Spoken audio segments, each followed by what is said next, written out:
Hey, beautiful, please consider subscribing to our channel if you've been enjoying these stories. Your support helps a lot. Aid us in reaching our goal of 1,000 subscribers.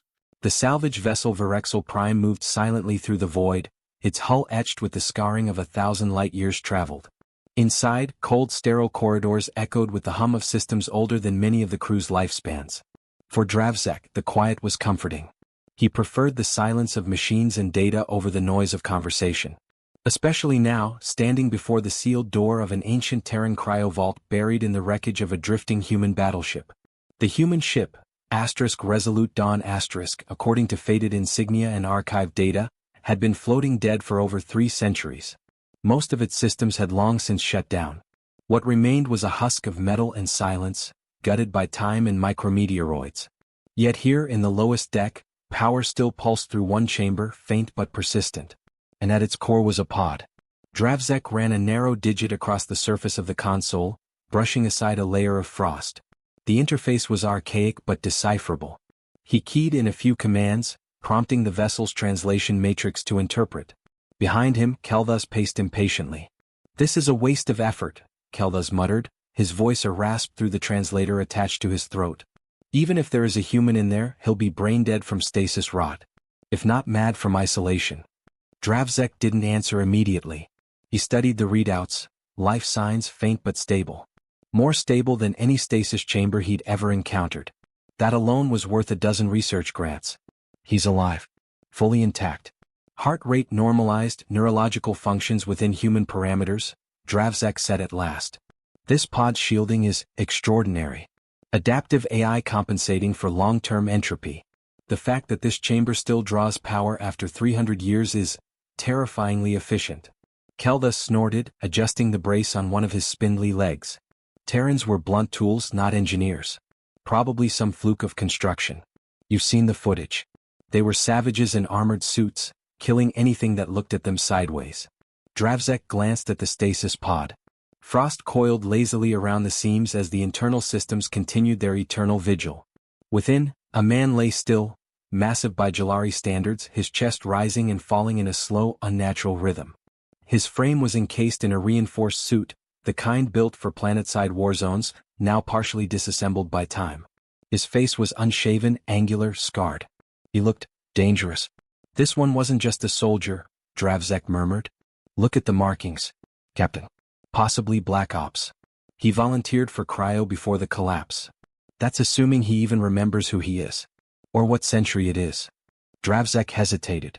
"Protocol dictates we report and wait for council approval before proceeding." Kel'Thuz grinned all teeth. "And yet your fingers are already in the override keys." They both knew what was happening. Curiosity had already overridden protocol. "Security measures active," the ship AI announced. "Warning, human-class lifeform in stasis. Proceed with caution. Mental state, unknown. Physical risk level, elevated. Do you wish to continue?" Dravzek paused only a moment before tapping the confirmation. The chamber hissed like a waking beast. Steam vented in thin white plumes. Internal locks disengaged with loud, clunking pops. Red emergency lights cast the chamber in a bloody hue. The ice on the pod began to melt rapidly as internal temperatures shifted. The man inside twitched.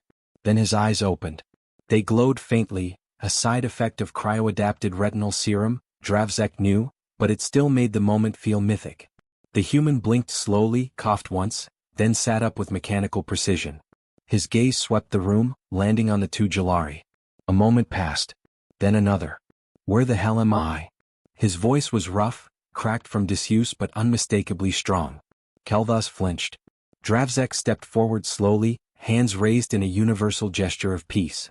"You're aboard the Jalari salvage vessel Virexel Prime. You were in stasis.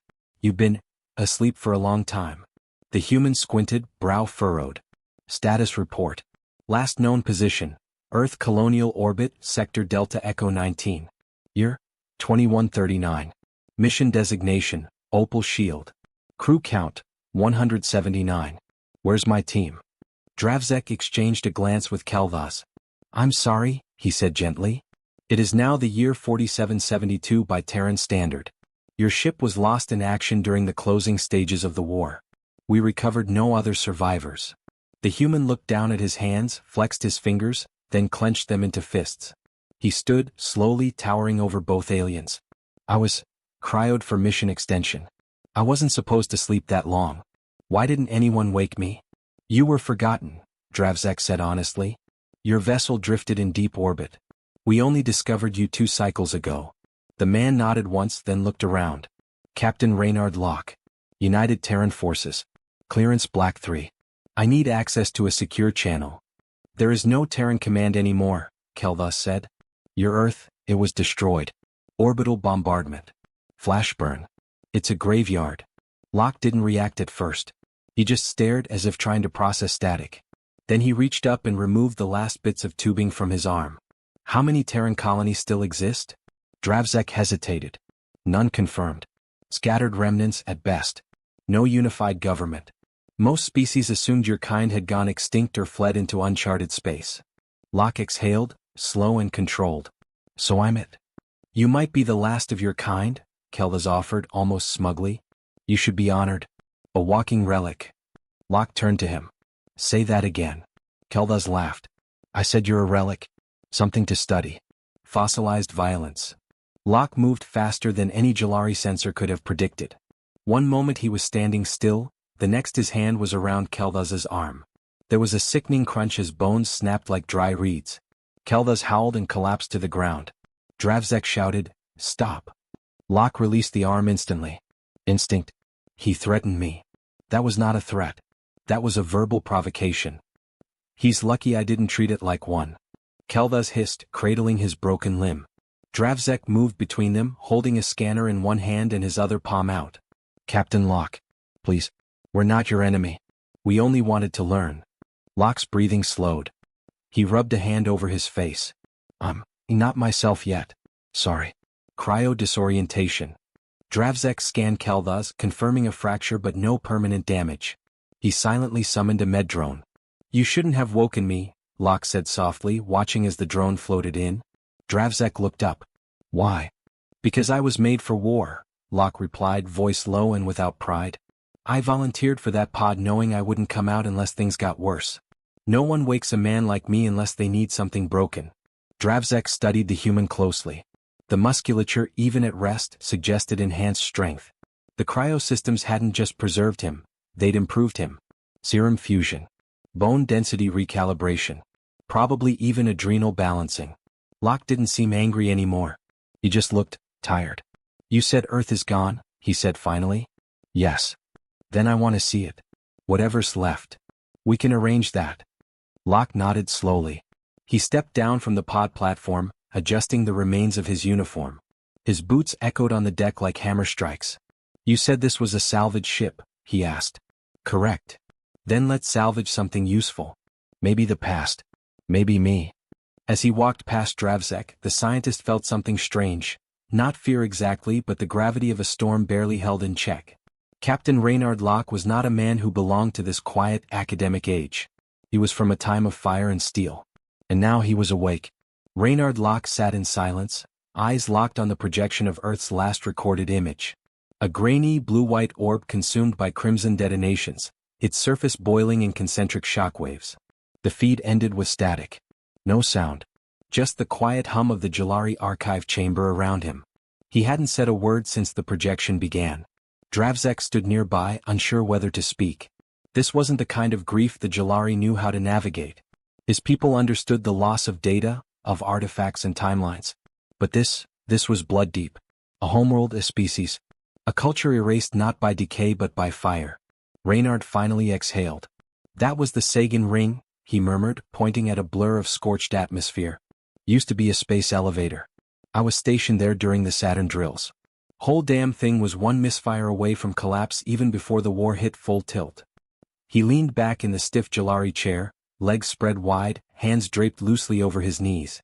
But the way his fingers tensed gave him away. He wasn't at ease. Do you feel anything? Dravzek asked softly. Reynard looked at him, unreadable. Do you? Dravzek blinked.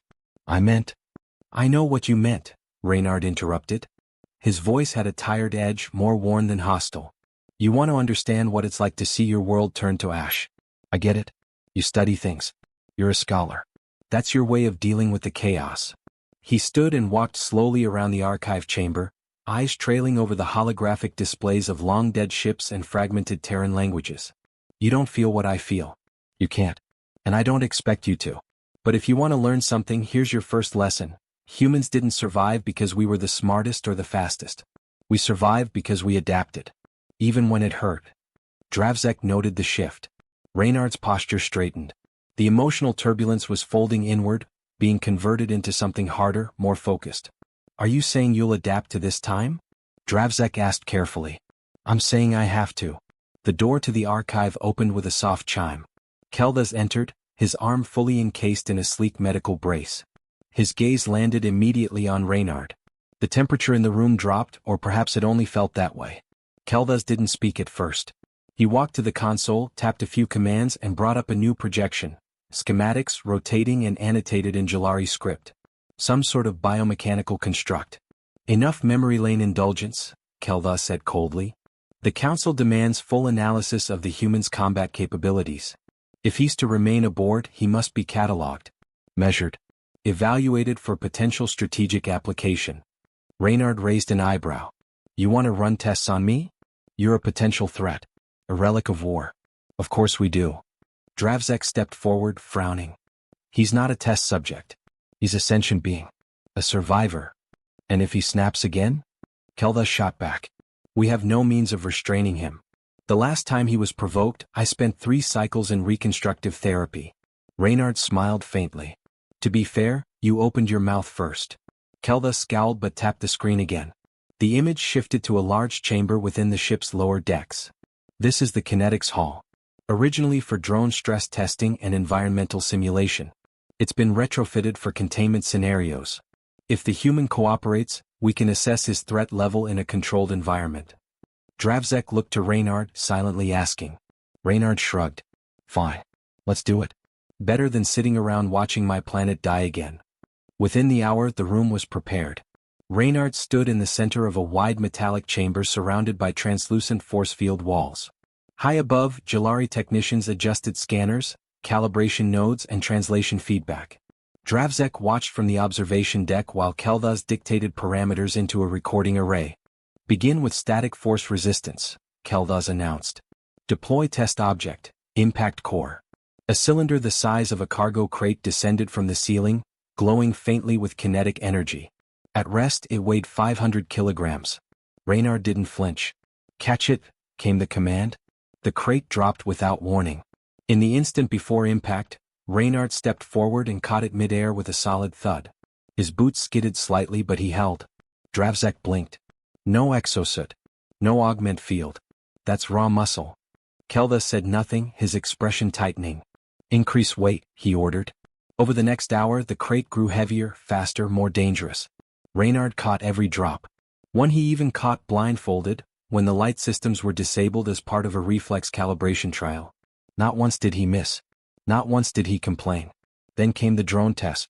Automated war drones, fast, agile and programmed to strike with precision, were released in randomized intervals.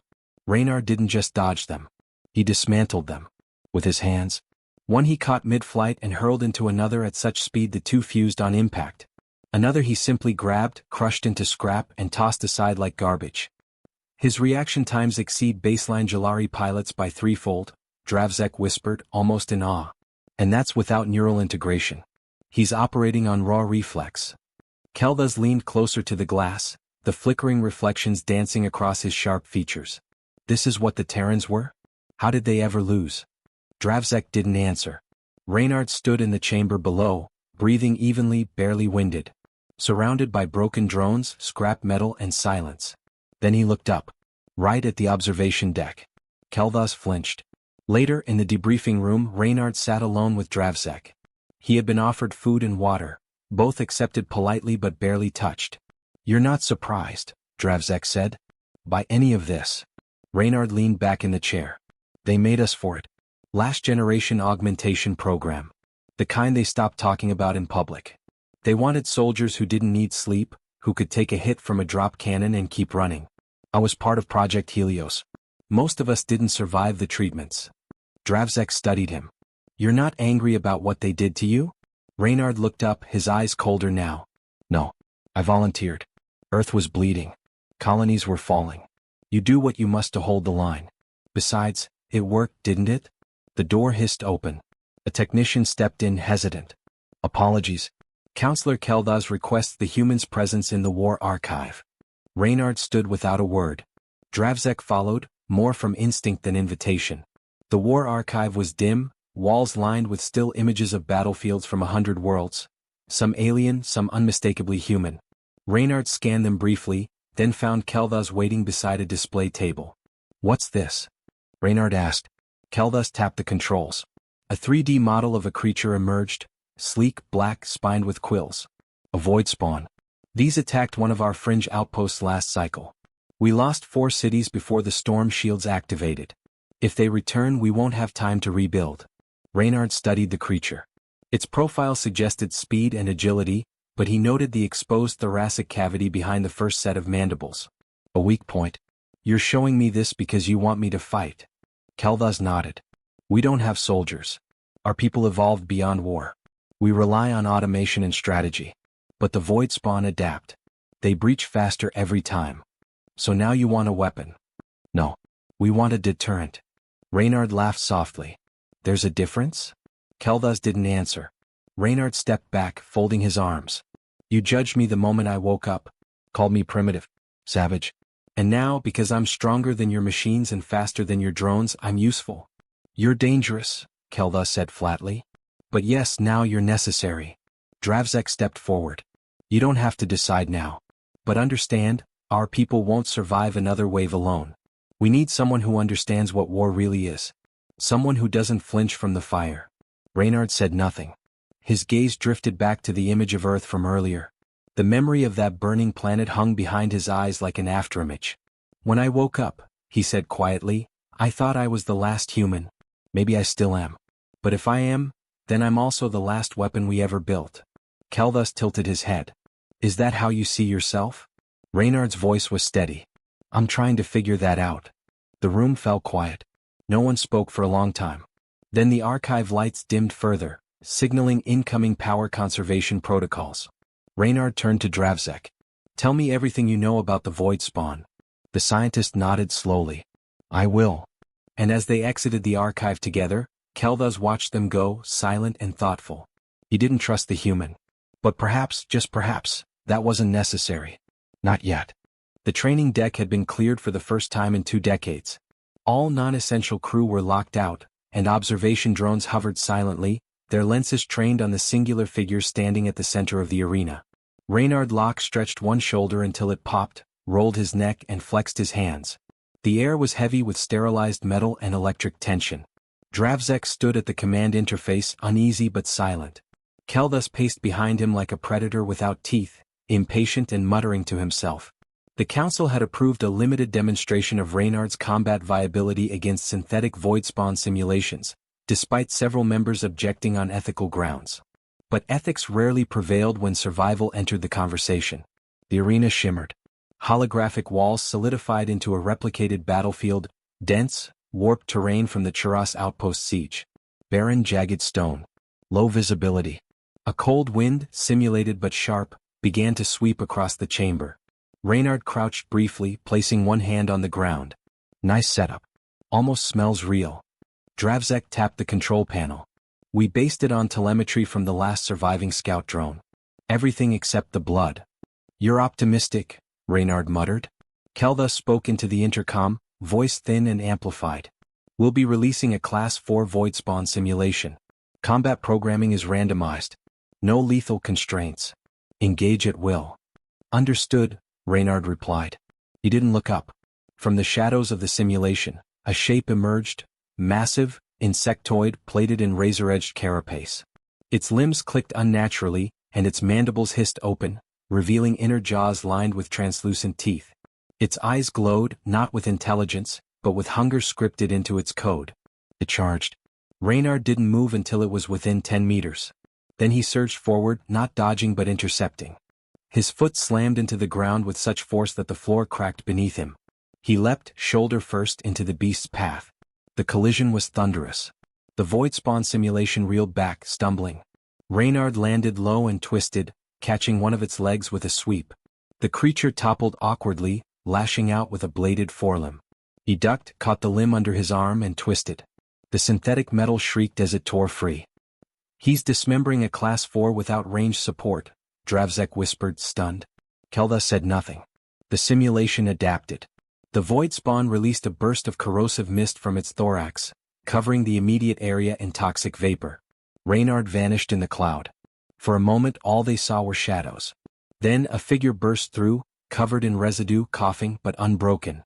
He charged again, slamming the severed limb into the creature's throat. The simulation staggered, choking on non-existent blood. Reynard mounted its back, pried open a rear thoracic plate, and drove his bare hand into the simulated neural spine. Sparks erupted. The simulation seized violently, and went still. Silence filled the chamber. Reynard climbed down, dripping with coolant and simulation fluid, chest heaving. He walked to the edge of the arena, looked up at the observation window and held up 2 fingers. "Send another." Keldaz leaned forward. Did he just request a second simulation?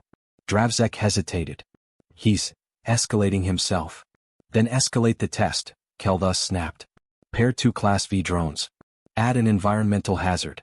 Let's see what breaks first, him or the system." Dravzek hesitated. "If we overextend?" "Do it."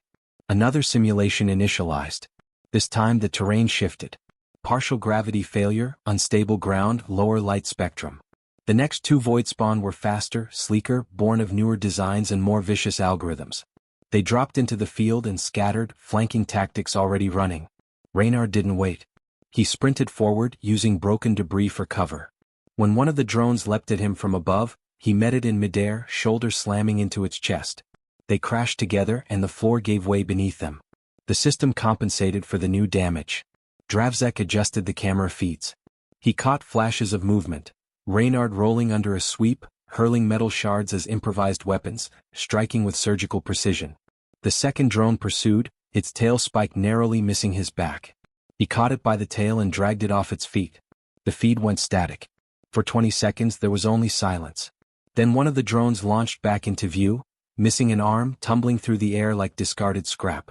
Reynard emerged from the smoke, limping now, blood trickling from his lip. One hand clutched his side. Keldaz leaned into the microphone. "End simulation.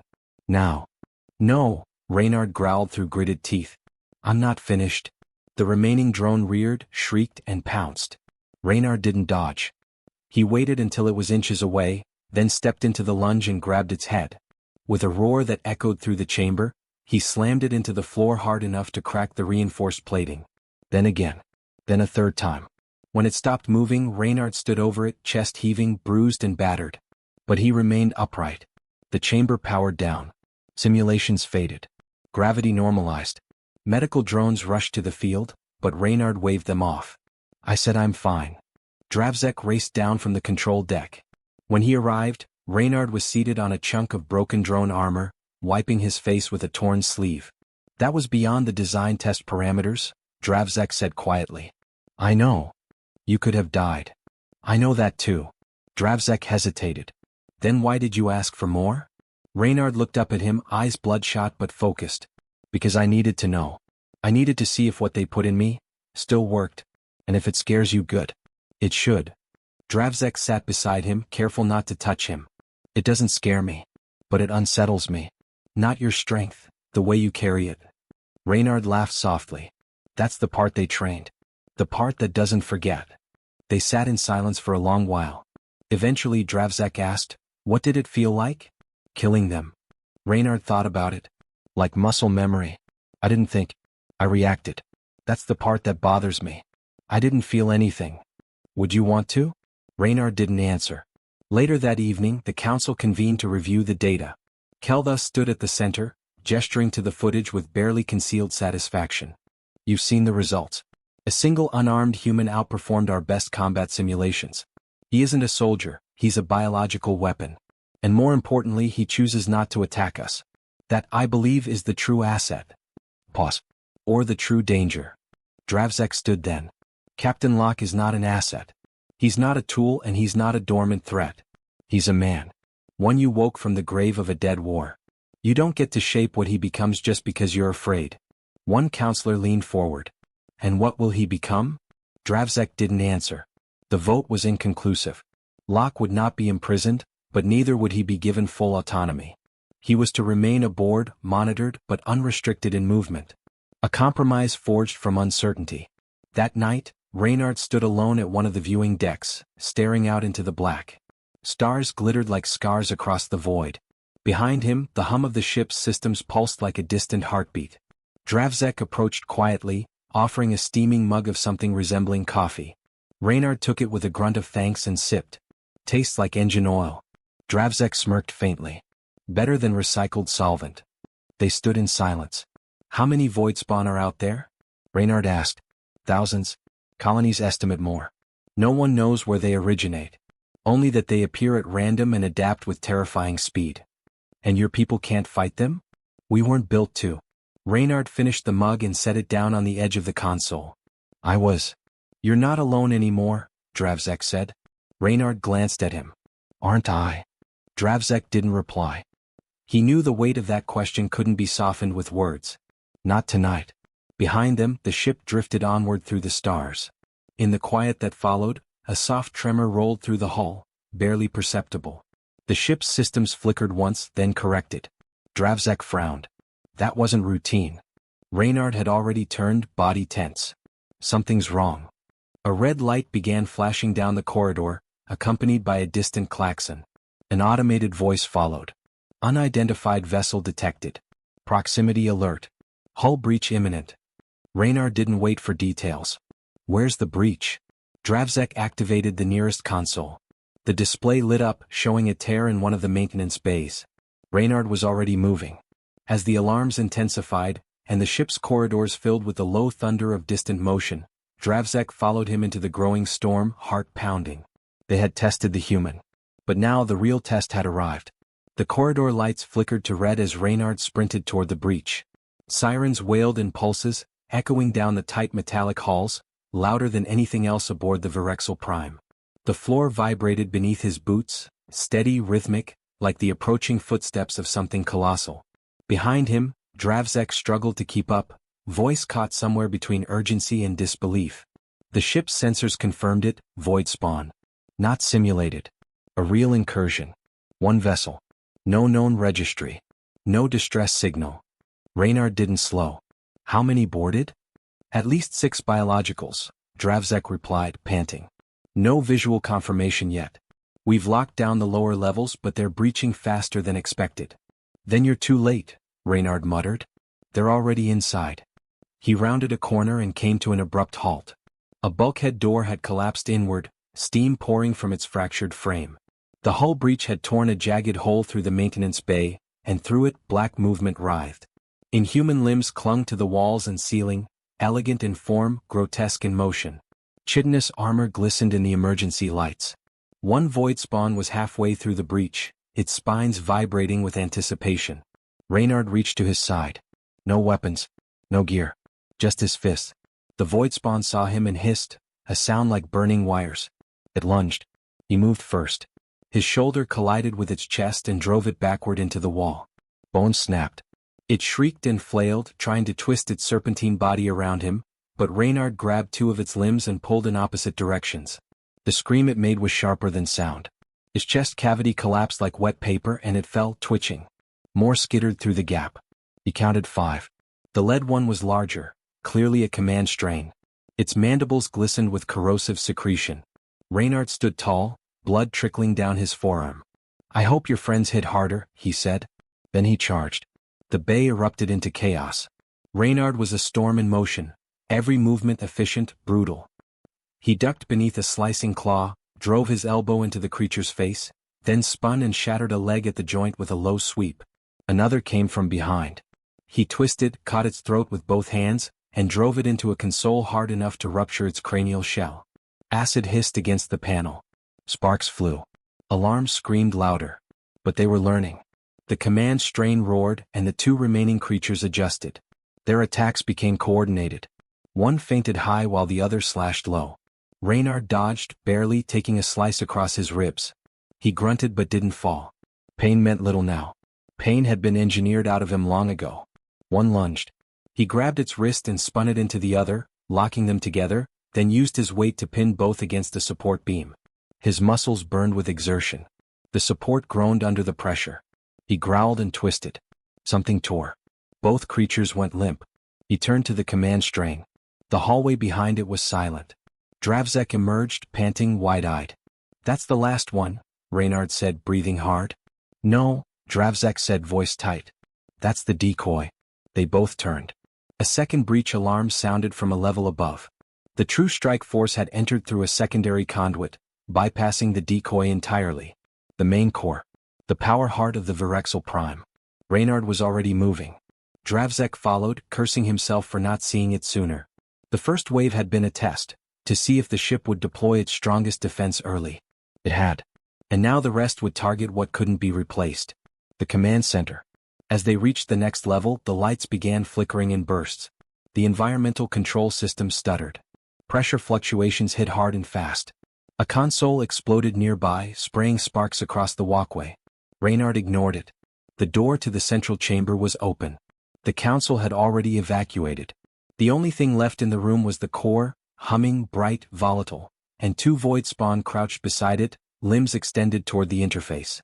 They were splicing in, drawing information, stealing schematics. One turned and hissed as Reynard entered. They'd sent infiltrators. Not brutes. Thinkers. Reynard moved to intercept, but one leapt toward him. It was faster than the others, moving like smoke. He barely caught its arm and slammed it into the floor. Its talons sliced at his back, drawing more blood. He roared and drove his knee into its side, feeling bones crunch. Then the second one attacked. It struck low, aimed not at him but at the console. A claw embedded into the circuitry, triggering a rapid overload. The core's hum changed pitch. Dangerous now. Rising. "They're going to blow it," Dravzek shouted. "If it destabilizes, we lose propulsion and containment. Everything, gone." Reynard tackled the attacker away from the console, then snapped its wrist and ripped the implant from its skull. The other void spawn hissed and lunged at Dravzek. Reynard didn't think. He threw the implant like a blade. It embedded itself in the creature's neck mid-flight. It dropped like a stone. Silence. Reynard stood there, chest heaving, blood dripping from his arms and chin. His suit was shredded. The floor around him was wet with black and red. Dravzek approached, slowly, almost reverently. "You stopped them." Reynard didn't respond. Dravzek reached for a diagnostic screen. "They didn't transmit. You killed the network node before the data uploaded. The void spawn, they have nothing." Reynard wiped his face. "How many breaches?" "Just the two. All contained. But that one," he pointed to the dead infiltrator, "was trying to upload something. Not just data. Something else."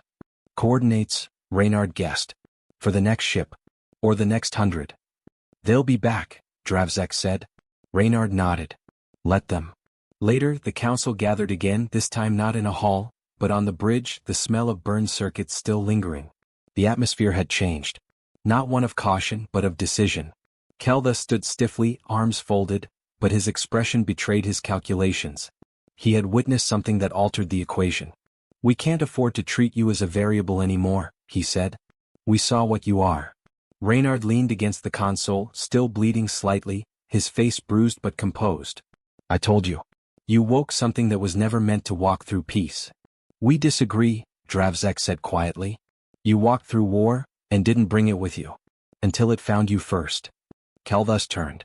"The council has made a decision. We offer you sovereignty aboard this vessel. You'll be granted status as defense liaison. Not a weapon. A guardian. You'll have access to our fleet logs, and to the outer systems where unconfirmed Terran echoes still remain." Reynard didn't answer immediately. Instead he asked, "What happens when the next wave comes?" "We'll fight," Dravzek said. "And if I'm not enough?" Kelthus frowned. "Then we die, but not like scholars hiding behind drones. We die with a Terran at our front." Reynard exhaled and stepped toward the viewport. The stars stretched before him, endless and cold. Somewhere out there, maybe in the ruins of forgotten colonies, were others like him. Or at least fragments of what Earth had been. "Fine," he said. "I'll be your guardian. But I'm not staying on this ship forever. I'm going to find out what's left of my people." Dravzek nodded. "Then we'll help you. You saved our home. It's only right we help you find yours." Reynard looked back, tired but resolute. Then let's make sure I'm not the last human anyone ever sees. In the silence that followed, the stars didn't feel so empty.